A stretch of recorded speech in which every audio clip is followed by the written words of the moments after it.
25/10 का महावाक्य है। आज बाबा ने खास पूछा कि भगवान की गद्दी नशीब कौन बन सकता है।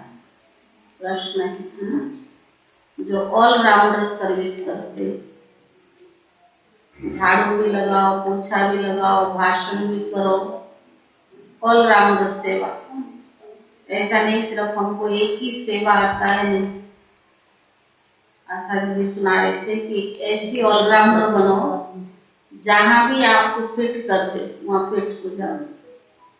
झाड़ू भी लगानी पड़े, पोछा भी लगानी पड़े, भोजन भी बनानी पड़े, कोई भी सेवा हो, जो सब सेवा में ऑलराउंडर है वही भगवान के गद्दी नसीब बनते हैं। सिर्फ हमको एक ही सेवा आता है उससे नहीं।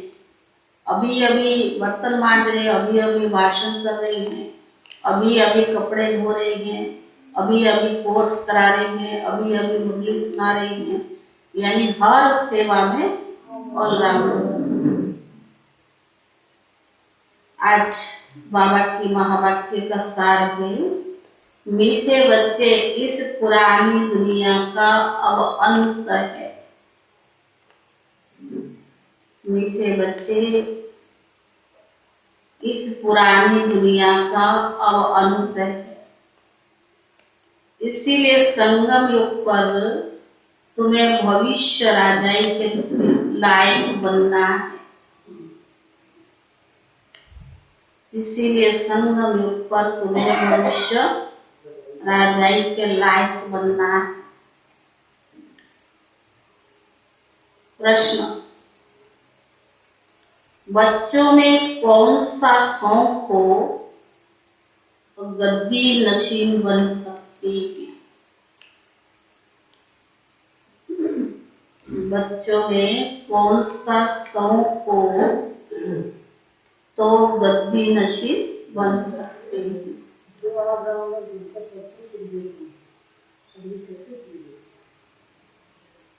उत्तर है ऑलराउंडर सर्विस करने का शौक। कोई भी सेवा, कोई भी सर्विस, तो गद्दी नशीन बन सकते हैं।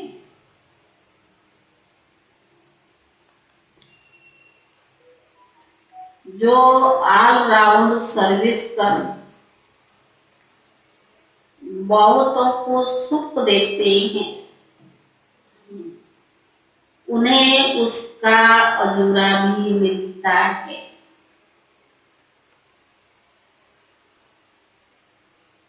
जो ऑलराउंडर सर्विस कर बहुतों को सुख देते हैं, उन्हें उसका अजूरा भी मिलता है। बच्चों को हमेशा हर सर्विस में हाजिर रहना चाहिए।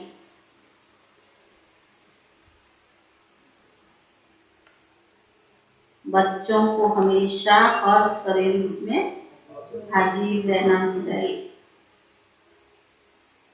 ऐसे होशियार बनो जो माँ बाप का शोक करो। ऐसा होशियार बनो जो माँ बाप का शोक करो। मम्मा बाबा कहते हो तो उन जैसा बनकर दिखाओ।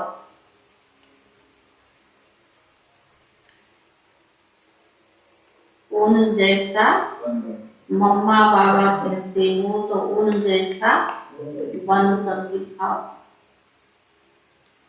गीत है, इस पाप की दुनिया से ओम शांति। सिर्फ मीठे मीठे ब्रह्मा कुमार कुमारियां भी जानते हैं कि पाप की दुनिया और पुण्य की दुनिया किसको कहा जाता है, पतित दुनिया किसको और पावन दुनिया किसको कहा जाता है। भले मनुष्य कहते कि है पतित दुनिया को पावन बनाने वाले आओ, परंतु जानते नहीं, बुलाते हैं कि पति दुनिया को पावन बनाने वाले आओ, जानते नहीं। यह भी आत्मा कहती है पतित पावन, सब मनुष्य मात्र बुलाते रहते, परंतु यह किसको पता नहीं है कि पावन दुनिया किसको कहा जाता है। तो बावन का वह कब और कैसे स्थापन होगी? अभी तुम नॉलेजफुल बाप के बने हो, इसीलिए नॉलेजफुल ज्ञान सागर बाप को सिर्फ तुम जानते हो और कोई बिल्कुल नहीं जानते कि कौन कि पावन दुनिया पति दुनिया कैसे बनती है। और तुम बच्चों के सिवाय कोई नहीं जानते पति दुनिया फिर पावन कैसे बनती है, पति दुनिया में कौन रहते हैं और पावन दुनिया में कौन रहते हैं। यह सब बातें तुम अभी जानते हो। पावन दुनिया सतियों को कहा जाता है, तो जरूर पावन दुनिया भारत में भी है। तो एक आदि सनातन देवी देवता धर्मों का राज्य था, इसीलिए भारत पावन दुनिया। भारत में ही एक आदि सनातन देवी देवताओं का राज्य था, इसीलिए भारत सबसे प्राचीन देश गाया जाता है। अभी तुम समझते हो, हमको फिर से पावन दुनिया में जाने के लिए पतित पावन बाप युक्तियां बता रहे थे। फिर से माना अनेक बार गए, अभी भी जाना। बाबा कहते एक सेकंड में युक्ति बताता हूँ। बाप आते ही है नई दुनिया का राज्य भाग्य देने। ये बेहद का बाप से बेहद का वर्षा, तो बाप ही आकर सिखाते हैं ना। हम राज सीख रहे हैं। बाबा कहते तुम ही सतो प्रधान थे, फिर तुम्हें ही सतो प्रधान बनना है। आदि सनातन देवी देवता धर्म था, ना कि हिंदू धर्म। तो बावन का देवी देवता धर्म भारत का ही पहला था, फिर जरूर पुनर्जन्म लेते आए होंगे। जैसे क्रिश्चियन लोग पुनर्जन्म ले वृद्धि को पाते हैं, बौद्धियों का धर्म स्थापक करने वाला बुद्ध है। यह हो गया धर्म स्थापक। एक बुद्ध से कितने बौद्ध निकले हैं। क्राइस्ट एक था, अभी देखो कितनी क्रिश्चियन हो गए हैं। सब धर्म का ऐसा चलता आया है। वैसे जब आदि सनातन देवी देवता धर्म था तो और कोई धर्म नहीं था। औरों का तो जानते हैं, क्रिश्चियन धर्म क्राइस्ट, इस्लामी धर्म इब्राहिम ने स्थापन किया। अच्छा, सतयुग में आदि सनातन धर्म किसने स्थापन किया? ये तो हम जानते हैं ना, दुनिया थोड़ी जानती है। सतयुग में देवी देवताओं की राजधानी चली ना, तो जरूर राज्य तो स्थापन किया है। सतयुग में देवी देवता था, धर्म था, वह अभी बाप फिर से स्थापन कर रहे हैं। इसीलिए बाबा को आना ही पड़ता है अब संगम युग पर।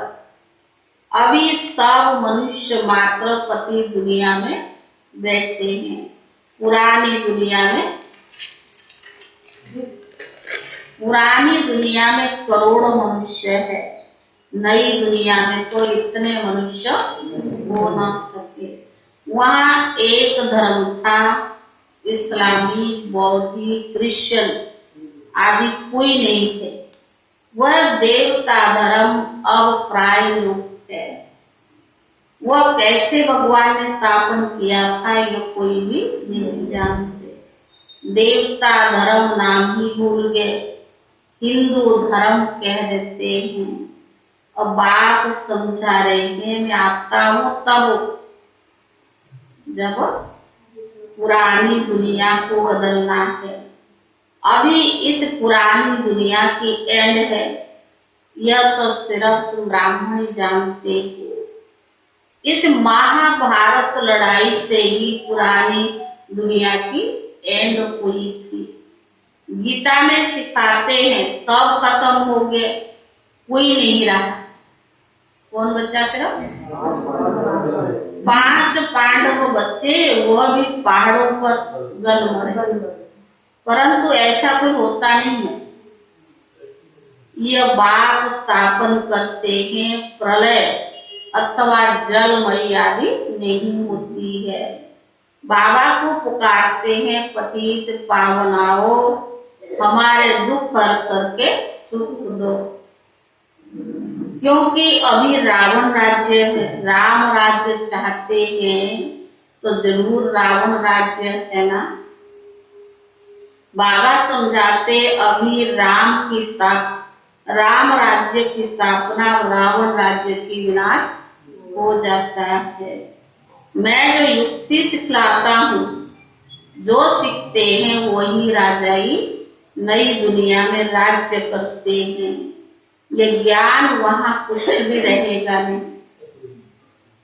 सत्य जो बाबा अभी ज्ञान दे रहे हैं तो सतयुग में कुछ रहेगा नहीं। अब तुम्हारी बुद्धि में सारी नॉलेज है, जिनकी बुद्धि में है औरों को भी समझाते हैं। नंबर बात तो है ना, सर्विसेबल बच्चों की बुद्धि में सारा ज्ञान टपकता रहता है। जरूर सतयुग में पहले पहले देवी देवता धर्म वाले थे, यह भी तुम बच्चे जानते हो। बाप पहले पहले ब्राह्मणों को ही रचते हैं, प्रजापिता ब्रह्मा द्वारा। ये ज्ञान यज्ञ है ना, तो जरूर ब्राह्मण संप्रदाय भी चाहिए। ब्राह्मण संप्रदाय जरूर संगम पर ही होंगे। आसुरी संप्रदाय है कलियुग में, देवी संप्रदाय है सतयुग में। तो जरूर संगम पर ही तो स्थापना की होगी देवी संप्रदाय की। जब बाजोली खेलते हैं तो पांव और चोटी मिलते हैं। तुम ब्राह्मण हो, फिर आता है विराट रूप का चित्र भी जरूरी है। इसकी समझानी बड़ी अच्छी है। कहते बाबा हम आपके 6 मास के बच्चे हैं, 4 दिन के बच्चे हैं। कोई कहते हम 1 दिन का बच्चा हूं, अर्थात आज ही बाबा का बना हूं तो वंशावली ना, नशा तो होता है। जो जीते जी बाप के बनते हैं, कहते बाबा हम आपके हैं। छोटा बच्चा तो कह न सके, ये ज्ञान बड़ों के लिए है। कहते बाबा हम आपका छोटा बच्चा हूं। छोटे बच्चों को चित्र पर समझाना सहज है। दिन प्रतिदिन समझाने और विस्तार को पाती रहती है। यह चित्रों की युक्ति ड्रामा प्लान अनुसार 5000 वर्ष पहले मापित निकली है। इसमें कोई प्रश्न नहीं उठ सकता कि शुरू में क्यों नहीं निकली, अभी क्यों। ड्रामा अनुसार जो युक्ति निकली होगी वो तब तो निकलेगी ना। स्कूल में पढ़ाई नंबरवार दर्ज में होती है। ऐसे थोड़ी जो पहला क्लास का बच्चा उसको 10th में थोड़ी बिठा देंगे, नहीं बिठा सकते ना। तो बाबा ने कहा ड्रामा अनुसार, तो बाबा ने कहा पढ़ाई भी नंबरवार दर्जे अनुसार होती है। ऐसे थोड़ी पहले से ही बड़ा इम्तिहान पास कर लेंगे। तो बाबा ने कहा पहले सिर्फ अलग बे पढ़ाया जाता है। यह तो बाबा का बच्चा बनने से ही बाप से स्वर्ग की बादशाही मिलती है। बाप को बाप कहने के बाद फिर निश्चय टूटता थोड़ी है। लौकिक में बच्चा पैदा होता, उसको पहले क्या सिखाएगा, आपका माँ या आपका बाप, तो उसका निश्चय थोड़ी टूटता। उसमें संशय थोड़ी हमारा माँ बाप है या नहीं, ऐसा नहीं होता ना। तो यहाँ भी बाबा बाबा कहते निश्चय टूट जाता है। क्यों? पहले जो ज्ञान में आते नशा बहुत होती है, निश्चय भी नंबर 1 होता है। लेकिन जब कुछ ऊपर नीचे बात हुई, कोई साइड सीन हुआ तो क्या हुआ? यहाँ भी ऐसा होता है क्या? ऐसा तो और दुनिया में भी नहीं होता है। ऐसा क्यों होता है? कई प्रश्न आता है, कई साइड सीन देखते हैं। तो बाबा ने कहा निश्चय टूट जाता है। तुम जानते हो यह तो बेहद का बाप है, तुम बेहद के बाप से बेहद का वर्षा ले रही हो, तो उनकी श्रीमत पर तो चलना चाहिए। बाप कहते और सभी बातें छोड़ो, सिर्फ मुझे और वर्षे को याद करो। चलते फिरते याद में रहने से खुशी तो रहेगी ना, परंतु ये याद ठहरती क्यों नहीं है? बाबा ने सब रीजन बताया, सब युक्तियां बताई, प्राप्ति भी बताया, तरीका भी अपनाने के लिए कई युक्ति भी बता रहा है। याद हमारी कैसे परिपक्व बनेगी उसके लिए भी बाबा समझाने देता है। फिर भी बाबा को भी, भगवान को भी आश्चर्य लगता है, याद क्यों नहीं है? तुम्हारी तो है गारंटी कि हम बाबा आपके बने हैं, तो हमारा कोई और से ममत्व तो नहीं रहेगा। पक्का? मुश्किल है। और किससे ममत्व नहीं, सिर्फ बाप से है। शायद मुश्किल है।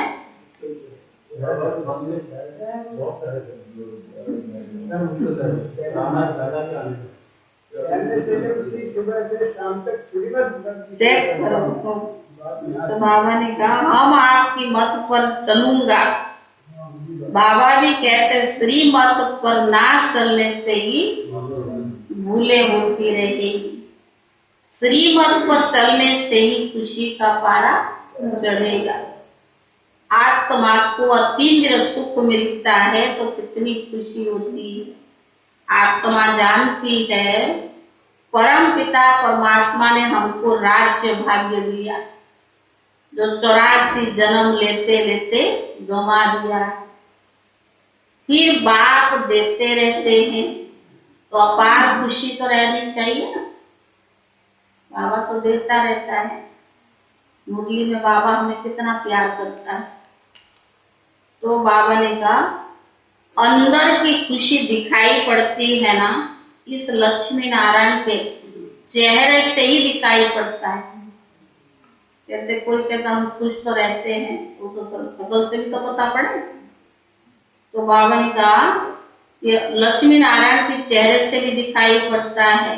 भले अज्ञान काल में कोई बहुत अच्छे खुशी में होते हैं, बातचीत करने में भी बहुत अच्छे होते हैं। मनुष्य सृष्टि में सबसे ऊंच पोजीशन किसका है? यूं तो सबसे ऊंचा है शिव परमात्मा, जिसको सब पुकारते हैं, परंतु उनके ऑक्यूपेशन को नहीं जानते हैं। जब बाबा आए तब आकर अपना परिचय दे। अभी तुम जानते हो हमको बाबा वैकुंठ की राजाई, बाबा से वैकुंठ की राजाई मिलती है, तो खुशी तो रहनी चाहिए। कैसे भी करके बाबा कहते खुशी तो रहनी चाहिए, क्योंकि हम नर से नारायण बनते हैं। कोई भले हाथ उठा ले, परंतु कुछ कोई पूछेंगे, बाबा पूछता है, बड़े पूछते क्या बनोगे? सब कहेंगे राजा रानी लक्ष्मी नारायण बनेंगे, परंतु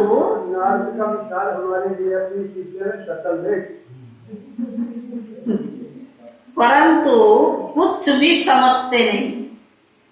कहेंगे हमें नारायण लक्ष्मी बनना है। जिनको निश्चय रहता है उन्हीं को यह खुशी रहती है कि हमने 84 जन्म पूरा किया। अब हम बाबा की मत पर चल विश्व के मालिक बनते। कई दिनों से बाबा हर चीज के पीछे क्या? श्रीमत। किसके मत पर चल करके? बाबा के मत पर चल करके विश्व के मालिक बनते हैं। तो बाबा ने कहा इस पढ़ाई का नशा कितना होना चाहिए। स्कूल में अगर लौकिक में भी कोई फर्स्ट क्लास का बच्चा होता है, अच्छा पढ़ाई पढ़ता है, तो उसको कितना नशा रहता है।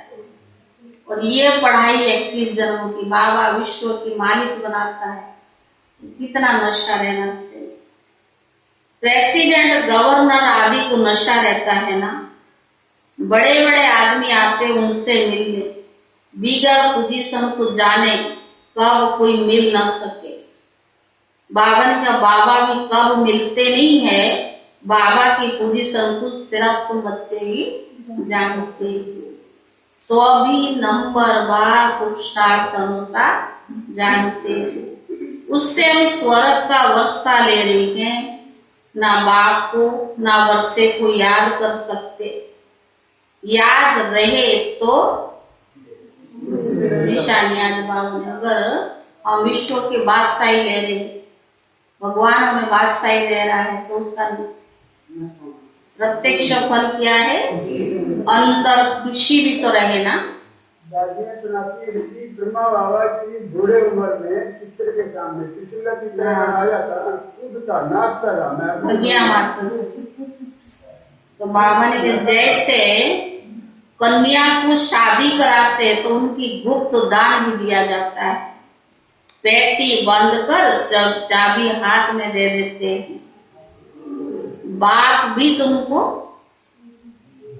आजकल तो सम्मुख देते हैं ना, मान सम्मान हो गया बहुत, इतना सामान हमने दिया क्या पता लगे लोगों को, कंपटीशन हो गया ना। बाबा क्या कहता कि बाबा भी हमें विश्व की बादशाही कैसे देते, कैसे गुप्त ताला लगा के। बाबा ने कहा बाप भी तुमको विश्व की बादशाही का चाबी हाथ में दे देते, तुम नए सतयुगी विश्व का उद्घाटन करते हो। स्वर्ग में भी तो तुम ही जाएंगे, पर स्वर्ग में जाने के लिए बाबा तुमको लायक बनाते हैं। तुम नए सतयुगी विश्व का उद्घाटन करते, भगत तो स्वर्ग में जाने लायक ना बन सकते। ज्ञानी किस लिए बने? स्वर्ग में जाने के लिए। जब तक बाबा ज्ञान ना दे, जब तक पवित्र ना बने, इसीलिए नारद का मिसाल है। भले भगत तो अच्छे अच्छे बहुत है, परंतु क्या, भगत तो बहुत अच्छे अच्छे, परंतु बाप को नहीं जानते, श्रीमत पर नहीं चलते। और गीता में भगत तो बहुत है, परंतु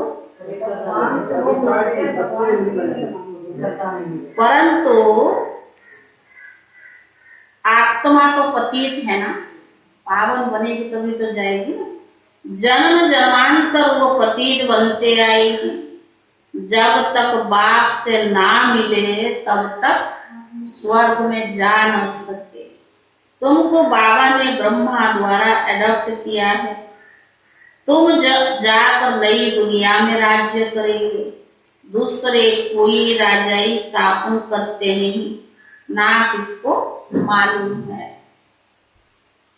बाबा ही संगम युग पर आकर भविष्य की जन्मों की राजाई स्थापन कर रहे हैं। इस बात को कोई जानते नहीं। अभी तुम समझते हो बराबर 5000 वर्ष पहले भी भगवान आया था, गीता का ज्ञान भी सुनाया था, जिससे तो मनुष्य से देवता बने थे। गीता में है ही आदि सनातन देवी देवता धर्म का शास्त्र। सतयुग में कोई शास्त्र आदि होते नहीं। बाप कहते मैं संगम युग पर ही आता हूँ, फिर से आकर सृष्टि के आदि मध्य अंत का ज्ञान सुनाता हूँ। वही देवी देवता धर्म फिर से 84 चक्कर लगाकर अंत में आते हैं। उन्हों को आकर फिर से समझाता हूँ। बीच में कभी आता ही नहीं, अंत में आता हूँ, बीच में कभी आता नहीं है। ऐसा थोड़ी कि क्राइस्ट कोई बीच में आ जाएगा। और जो भी धर्म स्थापन करते हैं वो इस दुनिया के लिए, मैं आता हूँ संगम पर नई दुनिया स्थापन करने के लिए। क्राइस्ट की आत्मा आकर प्रवेश कर अपना धर्म स्थापन करती है। ये बाप राजा ही स्थापन करते हैं। यह किसको पता नहीं कि लक्ष्मी नारायण के राजाई कब और किसने स्थापन की। यह जो लक्ष्मी नारायण के आरती के मंदिर बनाते हैं उन्हों से पूछना चाहिए। तो बाबा ने कहा तुम सभा में भी पूछ सकते हो, यह राज तुम्हारी बुद्धि में है। बाबा ब्रह्मा द्वारा स्थापन करते हैं कल्प कल्प, और कोई जान न सके। अक्षर भी है परंतु यथार्थ रीति किसी की बुद्धि में बैठता नहीं। कोई बच्चों पर ग्रहचारी भी बैठ जाती है। पहला ग्रहचारी क्या है? यही के बच्चों पर ग्रहचारी भी बैठ जाती है। कौन सी ग्रहचारी? पहला नंबर ग्रहचारी कौन सा? पहला नंबर ग्रहचारी है देह अभिमान। बाप कहते बच्चे देही अभिमानी भव। यह लक्ष्मी नारायण का चित्र और श्री का चित्र समझाने के लिए बड़ी अच्छी चीज है। बहुतों का इससे कल्याण हो सकता है, परंतु कौन सा? लक्ष्मी नारायण का चित्र और श्री का चित्र। परंतु ड्रामा में शायद देरी है, इसलिए विघ्न पड़ते। राजधानी स्थापन होने में बाबा खुद कहते हैं बहुत विघ्न पड़ते हैं। माया बड़ी समर्थ है। मेरे बच्चों को झट नाक कान से पकड़ लेती है। इसको कहा जाता है राहु की ग्रहचारी। भारत में खास इस समय विकारों की राहु पूरी ग्रहचारी बैठ हुई है। तुम सेकंड में सिद्ध करते हो। यही भारत पावन हीरे जैसा था, अब विकारी कौड़ी मिसल बन पड़ा है। फिर हीरे जैसा बनना है। कहानी सारी भारत की है। बाप आकर हीरे जैसे बनाते हैं, फिर भी कितने प्रकार के विघ्न पड़ते। कोई से बाबा हीरा बनाता, फिर भी विघ्न कितने प्रकार के पड़ते हैं। देह अभिमान का तो बड़ा भारी विघ्न पड़ जाता। उससे क्या होता है? उससे तो सारा जड़ तो हुई है टकराव। तो बाबा ने कहा लक्ष्मी नारायण का चित्र पर भी किसको समझाना बड़ा सहज है। बच्चों को सर्विस का बहुत शौक होना चाहिए। सर्विस भी बहुत किस्म की है ना। बहुतों को सुख देते हैं तो उसके लिए अधूरा मिलता है। कोई ऑलराउंडर हद्दी सर्विस करते हैं। खुशी रहनी चाहिए कि हमको ऑलराउंडर बनना है। बाबा हम सर्विस में हाजिर है। अच्छे अच्छे बच्चे रूहानी सर्विस करने वाले खाना अपने हाथ से पकाते हैं। तुमको मालूम है बच्चे भी इतनी होशियार हो जाते जो गद्दी ले लेते। यहाँ तो घर संभालने वाली माताएं थी, और माताओं कुमारियों को इस सर्विस में खड़े हो जाना चाहिए। मम्मा जैसी सर्विस कर दिखानी चाहिए। सो भी करना चाहिए। बाकी सिर्फ मम्मा मम्मा करने से क्या फायदा? उन जैसा बनना है। उन जैसा बनना चाहिए। अच्छा मीठे मीठे सीखी ले दे बच्चों प्रति माता पिता बाप दादा का याद प्यार और गुड मॉर्निंग। रूहानी बाप की रूहानी बच्चों को नमस्ते। रूहानी बच्चों की तरफ से रूहानी बाप दादा को याद प्यार और नमस्ते नमस्ते। धारणा के लिए मुख्य सार देह अभिमान की ग्रहचारी यज्ञ में विघ्न रूप बनती है। देह अभिमान की ग्रहचारी ही यज्ञ में विघ्न रूप बनती है। इसीलिए जितना हो सके देही अभिमानी बनने का पुरुषार्थ करना है। इसीलिए जितना हो सके देही अभिमानी बनने का पुरुषार्थ करना है। दूसरा, अपनी पढ़ाई और सतयोगी पद के पोजीशन की खुशी व नशे में रहना है। अपनी पढ़ाई और सतयोगी पद के पोजीशन की खुशी व नशे में रहना है। श्रीमत पर चलना है। कोई भी भूल नहीं करनी है। वरदान,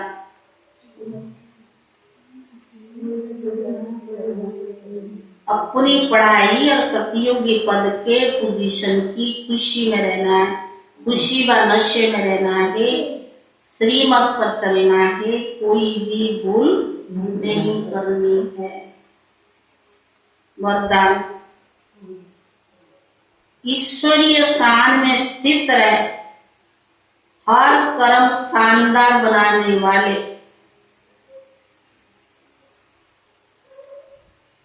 ईश्वरीय शान में स्थित रहे, हर कर्म शानदार बनाने वाले, सर्व परेशानियों से मुक्त भव,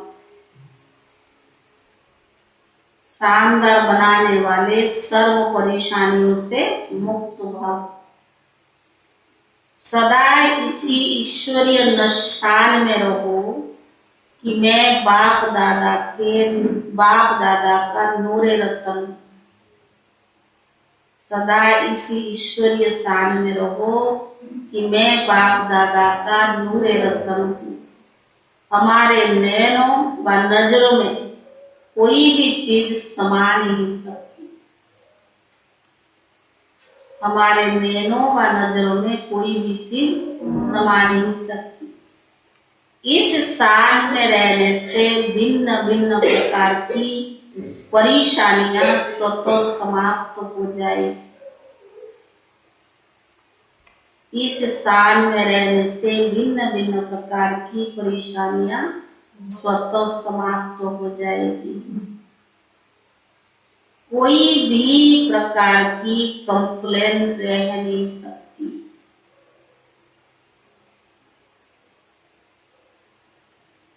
जितना जो अपनी ऊंची शान में स्थित रहते हैं उन्हें मान भी स्वतः प्राप्त होता है। ऊंची शान माना जो बाबा ने दिया रूहानी शान। जितना जो अपनी ऊंची शान में स्थित रहते हैं उन्हें मान स्वतः ही प्राप्त होता है और उनके हर कर्म शानदार होते हैं। स्लोगन, ट्रस्टी वह है। कौन ट्रस्टी? स्लोगन, जो अपना सब कुछ बाप हवाले कर दे। ट्रस्टी वो है जो अपना सब कुछ बाप हवाले कर दे।